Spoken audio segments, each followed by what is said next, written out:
장례식장에 가면은 이 기독교장으로 치르는 이 빈소들을 보게 됩니다. 그 안에 들어가 보면은 그 고인의 명패에 이렇게 써 있는 걸 보게 되죠. 아무개 장로, 아무개 권사, 아무개 집사, 이렇게 써 있는 것을 보게 됩니다. 그러면 우리는 속으로 저분은 교회를 다니는 분이구나, 저분은 장로로 교회에서 봉사를 했구나.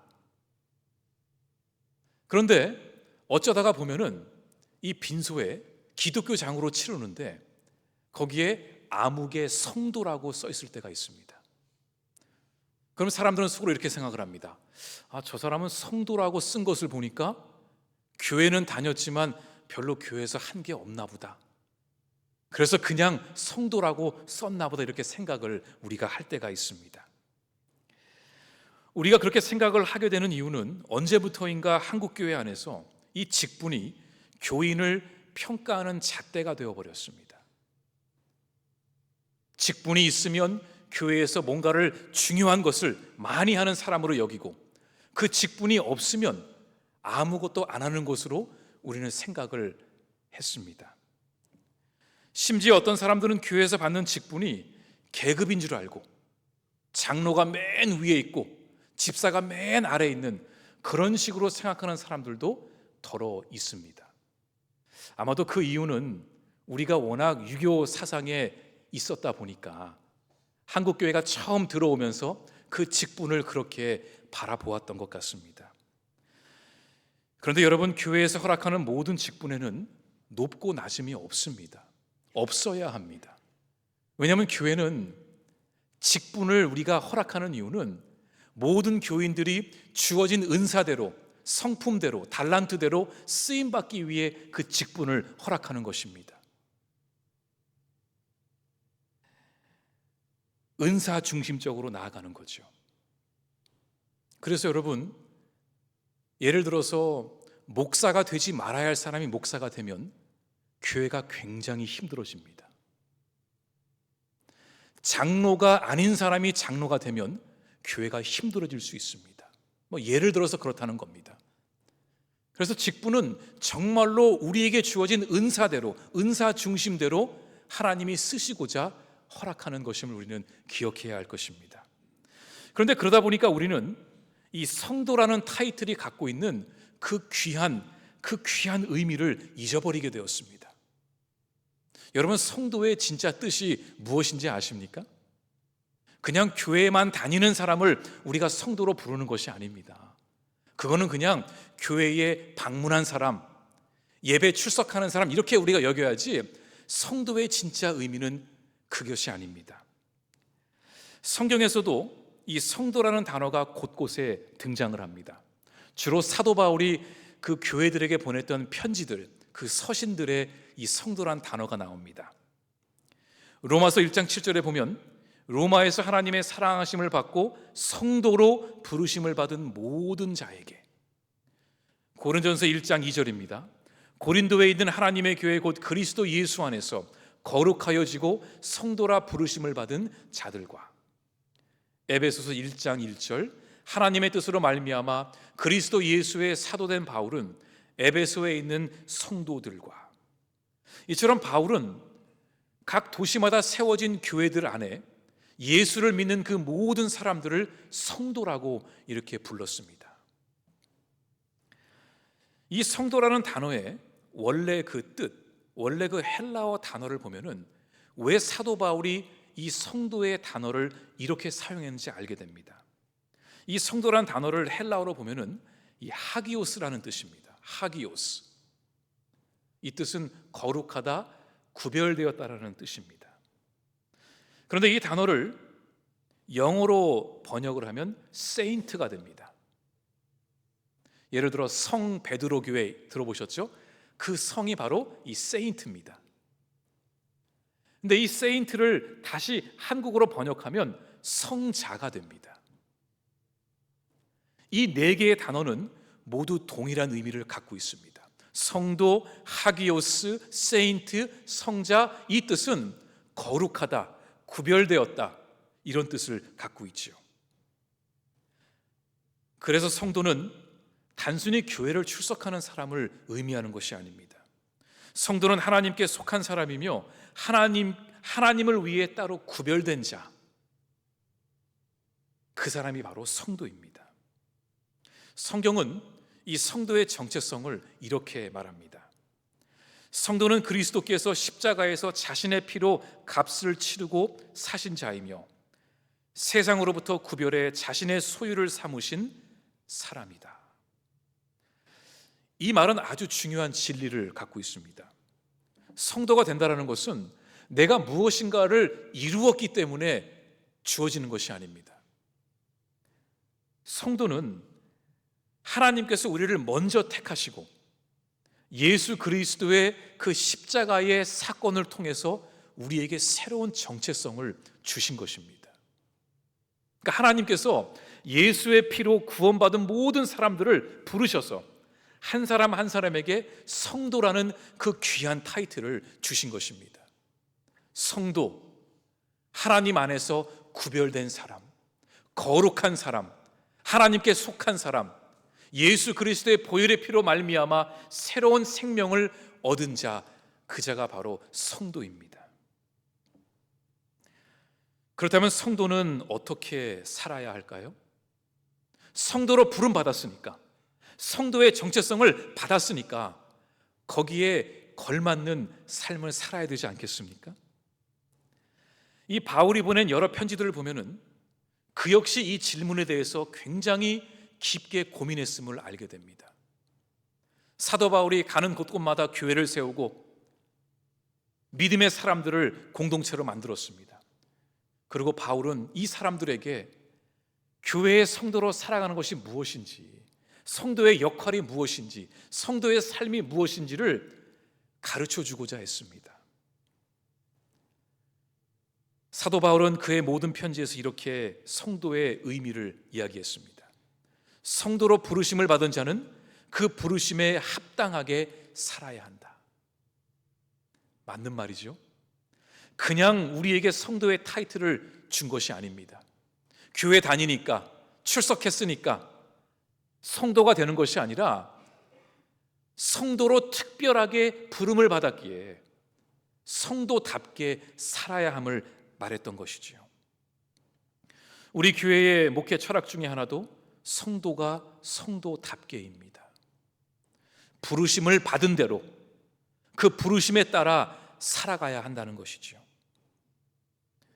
그렇다면 성도의 삶은 어떻게 사는 것인가? 어떻게 살아가는 것이 성도의 모습인가? 무엇이 성도의 정체성인가? 이 질문에 대한 답을 위해서 오늘 본문에서 사도 바울은 우리에게 세 가지를 권면하고 있습니다.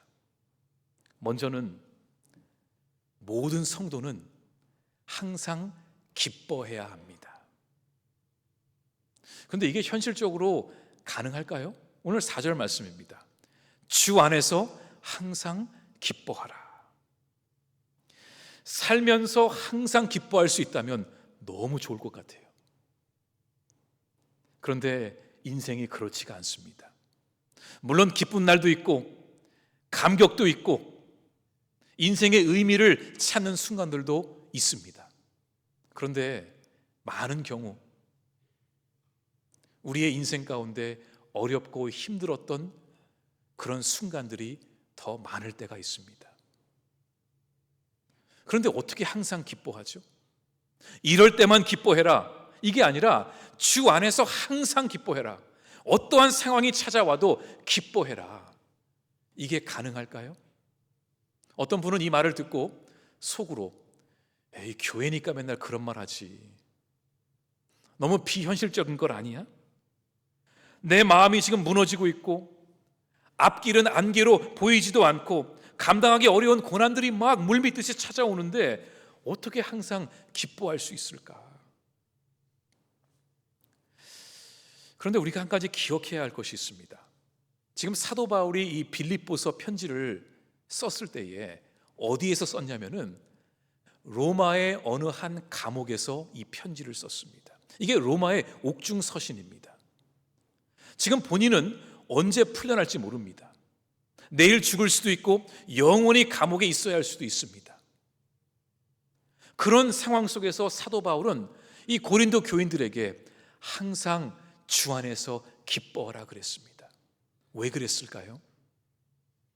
그 이유는 이 기쁨은 우리가 만들어내는 것이 아니라 하나님이 우리에게 주시는 것이기 때문입니다. 기쁨의 주체는 우리가 아니라 어떠한 상황을 만들어서 우리가 노력해서 얻는 것이 기쁨이 아니라 하나님이 우리에게 주셔야 하는 것입니다. 기쁨의 근원은 하나님이심을 사도 바울은 알았던 것입니다. 비록 나의 현실이 지금 기뻐할 수 없는 현실처럼 보일지라도 내 인생의 주님 안에 속해 있으니, 주님이 내 인생의 주인 되시니, 내 인생의 끝을 주님께서 아시니 내가 기뻐할 수 있는 것입니다. 그러니까 이 기뻐하라는 이 말은 우리가 우리 스스로에게 명령하는 것이 아니라 하나님이 우리에게 선포하시는 약속의 말씀입니다. 너의 인생이 내 손에 있으니 내가 너의 인생을 기쁨으로 인도할 것이니 너는 기뻐하라. 너는 기뻐할 이유가 있다. 그 말씀을 하시는 겁니다.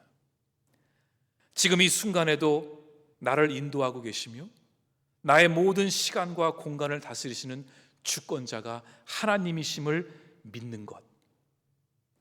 그래서 바울은 담대하게 교인들에게 말했던 거죠. 주 안에서 항상 기뻐하라. 우리가 착각하는 것이 있습니다.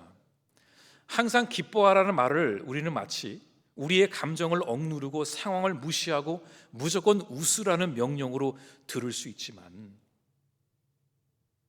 이 기뻐하라, 이 명령, 이 약속의 말씀은 하나님이 우리에게 주시는 말씀이심을 여러분 믿으셔야 합니다.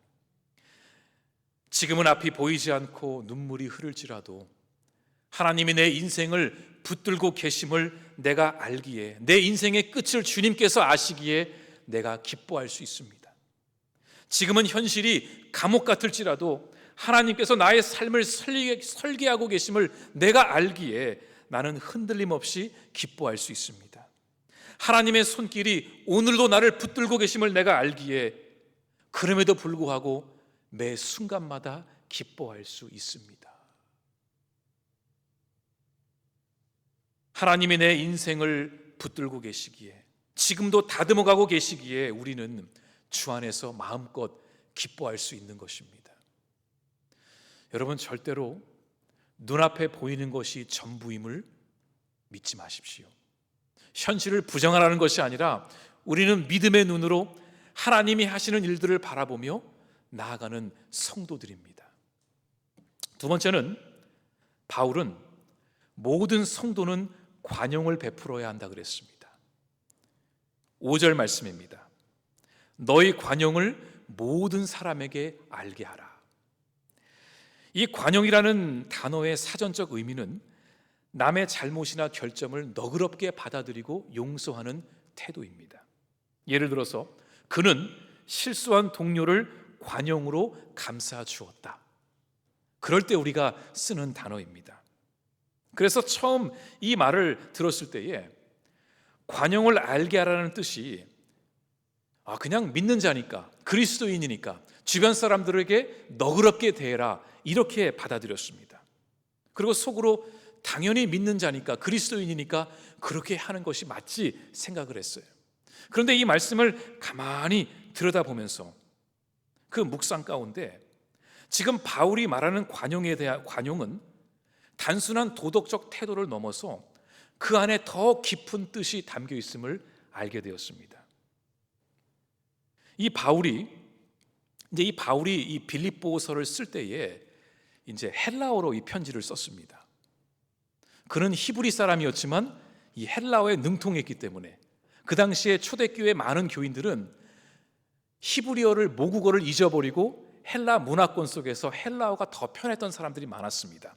그러다 보니까 이제 헬라어로 편지를 썼는데, 이 바울이 이 관용을 설명할 때 썼던 헬라어 단어를 보면은 우리는 또 다른 의미를 발견하게 됩니다.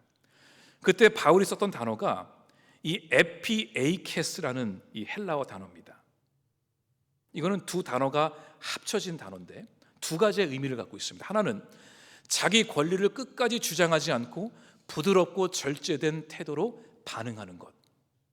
우리가 알고 있는 관용의 의미와 조금 비슷합니다. 근데 두 번째는 의미가 어떠한 형상을 닮아가기 위해서 앞으로 나아가는 이 의미를 갖고 있습니다. 이 두 가지의 뜻을 가만히 생각하다가 떠오른 게 있었습니다.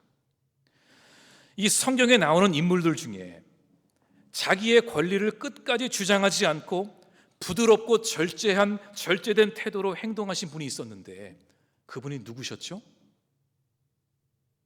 1부 때는 답이 막 나왔는데 예수님이셨어요. 자기의 권리를 주장하지 않고 자신이 하나님과 동등함을 아시면서도 다 내려놓고 맨 아래까지 내려오신 그 예수님. 핍박을 받아도 부드럽게 원수를 품어주고 그 절제된 모습으로 나오셨던 그 예수님. 자, 그렇다면 지금 바울은 이 관용이라는 단어를 사용하면서 누구의 형상을 닮아야 한다고 말하고 있을까요? 예수님입니다. 그래서 사도 바울은 이 빌립보서 2장에서 성도들에게 이런 말을 했습니다. 빌립보서 2장 5절에서 8절 말씀입니다. 우리 함께 읽겠습니다. 너희 안에 이 마음을 품으라. 곧 그리스도 예수의 마음이니 그는 근본 하나님의 본체시나 하나님과 동등됨을 취할 것으로 여기지 아니하시고 오히려 자기를 비워 종의 형체를 가지사 사람들과 같이 되셨고 사람의 모양으로 나타나사 자기를 낮추시고 죽기까지 복종하셨으니 곧 십자가에 죽으심이라. 아멘. 예수님은 그 하늘의 그 자리를 내려놓고 이 땅에 오셔서 자신의 권리를 주장하지 않으시고 자신을 낮추시고 절제하셨습니다. 종의 형체를 입고 인생의 고통을 친히 감당하셨으며 죽기까지 십자가에서 하나님을 붙들며 순종하며 나아가셨습니다. 억울함 속에서도 참으셨고 조롱을 당하실 때에도 침묵하셨으며 원수를 위해 기도하셨습니다. 지금 바울이 너희 관용을 모든 사람에게 알게 하라, 이 말의 뜻은 바로 성도들의 삶을 통해서 그리스도의 성품이 드러나야 함을 말하고 있는 것입니다. 그리고 예수님의 성품을 한 줄로 표현한다면 이렇게 말할 수 있습니다. 예수님은 아버지의 뜻에 순종하기 위해서 그 십자가의 길을 묵묵히 인내하며 걸어가셨습니다. 오직 하나님만을 의지하며 그 십자가의 길을 끝까지 걸어가셨습니다. 이게 하나님의 성품이었습니다. 그래서 관용은 예수님께서 끝까지 십자가의 길을 가셨던 것처럼 무너지는 상황 속에서도 흔들리지 않는 내면의 힘이라고 할 수 있습니다. 억울함 속에서도 분노로 반응하지 않고 참아내는 인내의 힘이며 어려움 속에서도 소망을 잃지 않고 하나님을 끝까지 붙드는 믿음의 태도라고 말할 수 있습니다. 삶이 무너지는 것처럼 느껴질 때, 하지만 기도해도 현실이 바뀌지 않을 때에 우리는 낙심하고 포기하고 싶어집니다. 그럴 때는 믿음도 버리고 싶습니다. 교회도 가기 싫고 신앙생활도 하고 싶지 않습니다. 그러나 그런 상황 속에서도 이 관용의 사람은 여전히 하나님을 신뢰하며 묵묵히 믿음의 길을 걸어갑니다. 현실에 흔들리지 않습니다. 다른 사람의 소리에 무너지지 않습니다. 눈앞에 보이는 것에 의해서 좌절하지 않습니다. 관용의 사람은 그럼에도 불구하고 나에게 주어진 그 믿음의 길을 끝까지 걸어갑니다. 그러면 사람들이 그런 모습을 보고 이렇게 반응합니다. 아니, 저 사람 어떻게 저렇게 살아갈 수 있지? 아니, 저 사람 어떻게 무너지지 않고 저렇게 버틸 수 있지? 아, 하나님 때문이구나. 하나님을 의지하기 때문에 그렇구나. 하나님이 함께 하시니 이겨낼 수 있는 것이구나. 이게 관용이라는 거예요. 관용은 하나님을 의지하는 삶의 태도이며 이 복음의 능력을 세상 가운데 드러내는 살아있는 증거입니다. 그리고 그 삶을 통해서, 그런 우리의 삶을 통해서 다른 사람들은 예수 그리스도를 보게 되는 것입니다. 우리의 관용을 통해서 믿지 않는 자들이 예수님의 성품을 보게 된다는 것이죠. 그래서 바울은 오늘 말씀 5절에서 이렇게 말한 겁니다. 너희 관용을 모든 사람에게 알게 하라. 곧 너희 안에 계신 예수 그리스도를 세상 앞에 드러내라 이야기한 것입니다. 제가 10년 전에 처음 한국에 나왔을 때, 그때 이제 교구 사역을 하면서 여러 이제 가정들을 이제 만나게 됐죠. 근데 그 중에 딱 한 가정이 지금까지 제 기억 속에 선명하게 남아 있습니다. 이 여자 집사님이셨는데 가정 형편이 녹록지는 않았습니다. 작은 빌라에 사셨는데 집이 얼마나 좁았는지, 얼마나 누추했는지 그 집에 신방을 갈 때마다 늘 싱크대 바로 앞에다가 상을 펴고 예배를 드려야 했습니다. 일어나면 화장실이고 한 걸음 더 나가면 대문입니다. 이분은 혼자서 두 자녀를 키우고 계셨어요. 이제 막 사춘기에 접어든 자녀들이었습니다. 처음에는 이분이 혼자 사시는 줄 알았어요. 근데 알고 보니까 남편이 있더라고요. 근데 이분의 얼굴이 늘 화난 거예요. 늘 웃는 얼굴인 거예요. 그냥 성격이 그런가 보다 이렇게 생각을 했어요. 그런데 이분을 알아가면서 이분의 삶의 이야기를 들으면서 제 마음이 점점 어려워졌습니다.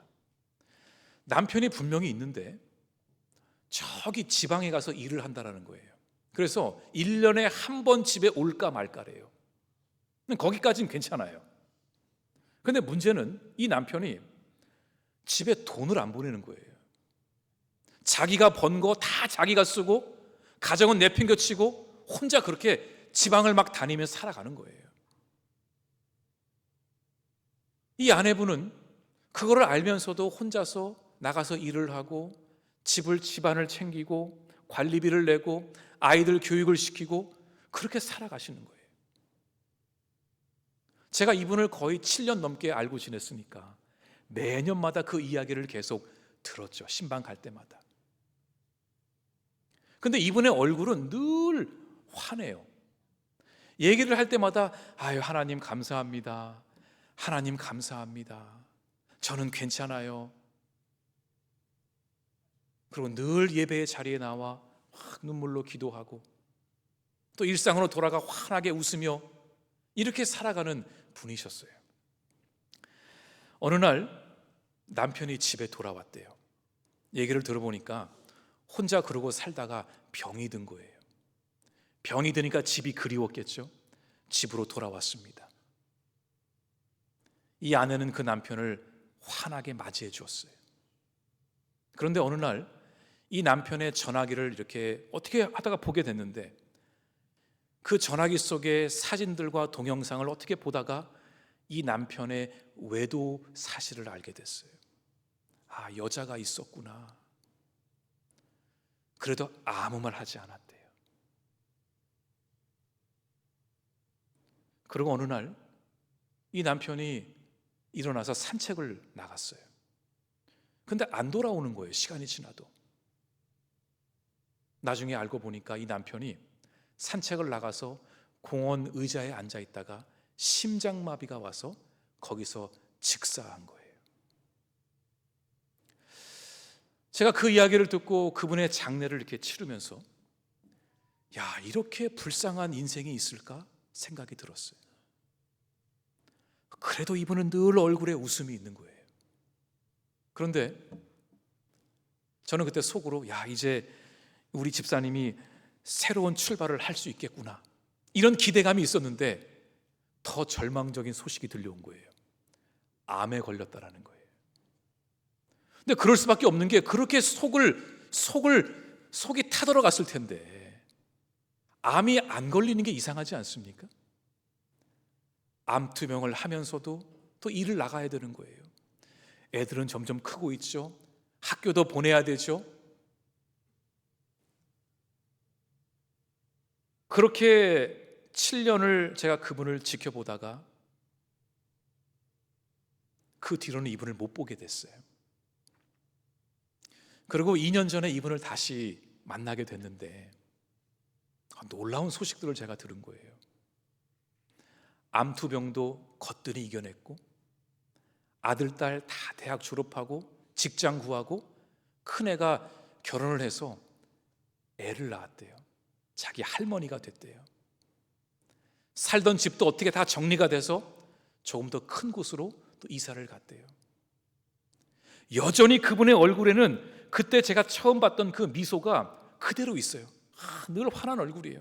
하나님 감사합니다. 하나님이 하셨어요.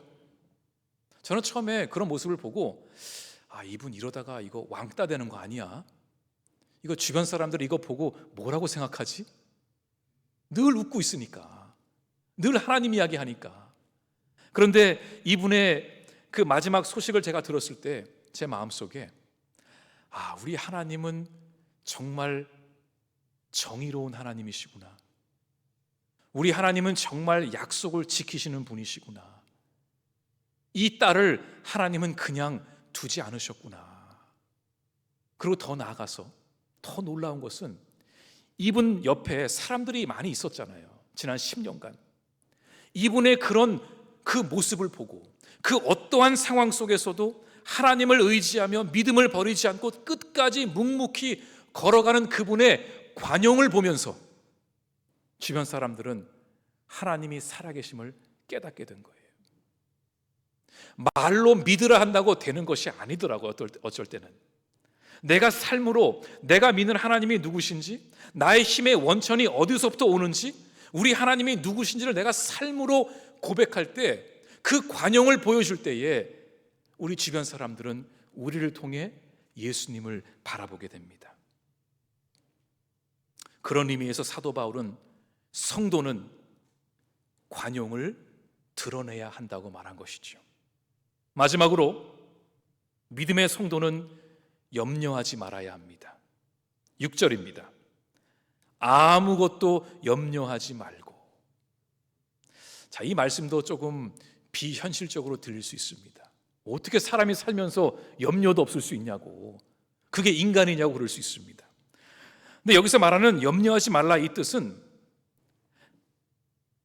단순한 그런 걱정을 말하는 것이 아닙니다. 내일에 대한 두려움,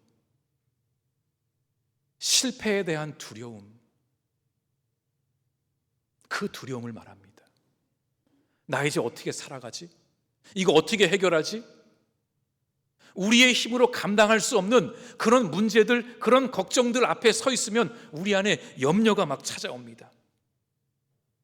그런 생각은 우리의 마음을 짓누르고 결국은 하나님을 향한 믿음마저 빼앗아 갈 때도 있습니다. 그런데 바울은 그런 염려를 내려놓으라고 말합니다. 그 이유는 여러분의 모든 문제와 상황은 하나님의 손 안에 있기 때문입니다. 여러분이 걱정한다고 그 문제가 해결되지 않습니다. 내가 하루 종일 그 문제를 묵상한다고 다음날 그 문제가 해결되지 않습니다. 내가 씨를 뿌릴 수 있지만 그 열매의 결과는 여러분이 갖고 오는 것이 아니라 하나님의 손에 달려있음을 믿으셔야 합니다. 여러분의 인생의 승패는 여러분이 결정하는 것이 아닙니다. 하나님께서 주관하시고 하나님의 계획 속에 있음을 우리가 믿을 때에 우리는 그 염려를 그냥 내려놓는 거예요. 인정하지 않는 것이 아니라 이거는 내가 해결할 수 없는 부분이니까 하나님께 맡겨드려야지. 사도 바울은 그 말을 하고자 했던 것입니다. 정리를 해볼까요? 믿음의 성도는 기뻐할 수 없는 상황 속에서도 항상 기뻐해야 되고, 모든 상황 속에서 하나님을 의지하며 붙드는 그 관용을 드러내야 하고 아무 염려도 하지 말아야 합니다. 그런데 이 세 가지를 우리가 할 수 있는 방법이 있습니다. 6절입니다. 함께 읽을까요? 다만 모든 일에 기도와 간구로 너희 구할 것을 감사함으로 하나님께 아뢰라. 아멘. 기도와 간구로 하나님께 나아가는 것입니다. 기도는 하나님께 조건을 내거는 시간이 아닙니다. 하나님 이거 해주시면 제가 이거 하고요, 내가 기도했으니까 응답되고 기도 안 하면 안 되고, 그런 게 기도가 아닙니다. 기도는 고백의 시간이에요. 기도하는 그 시간은 하나님이 제 인생의 주인 되심을 고백하는 시간, 하나님이 내 인생의 주권을 붙들고 계심을 인정하는 시간, 그 시간이 기도의 시간입니다.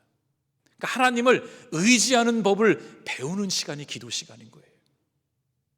항상 기뻐할 수 없을 때에, 염려가 찾아올 때에, 내일 일이 보이지 않을 때에 우리는 기도하는 것입니다. 그리고 하나님이 우리의 인생의 주인 되심을 고백하는 것입니다.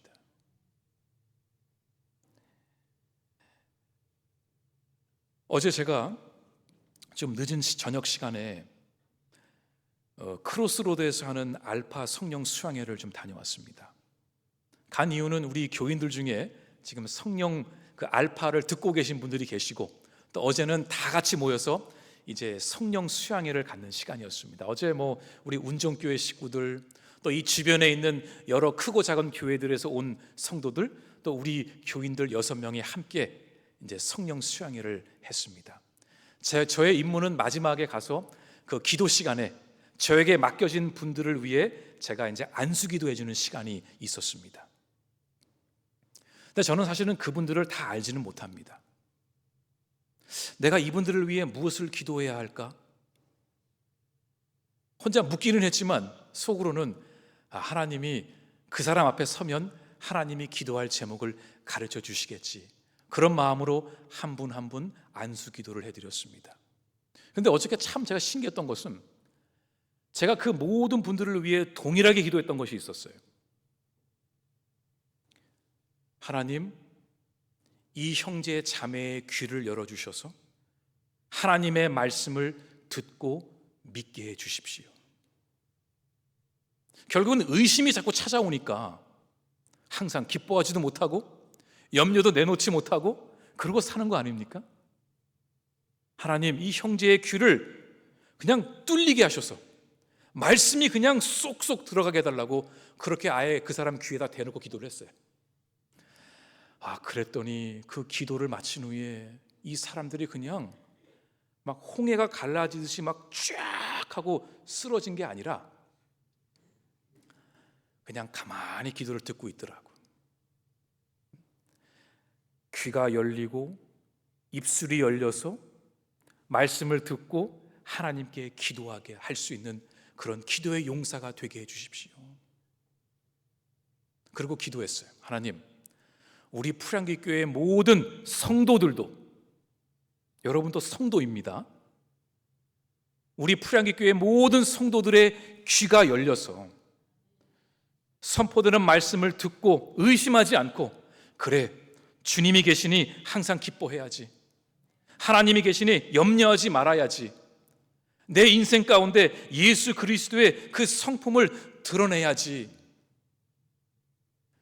그 말씀을 붙들고 나아갈 수 있기를 간절히 바랍니다. 이번 한 주도 여전히 염려는 찾아올 것입니다.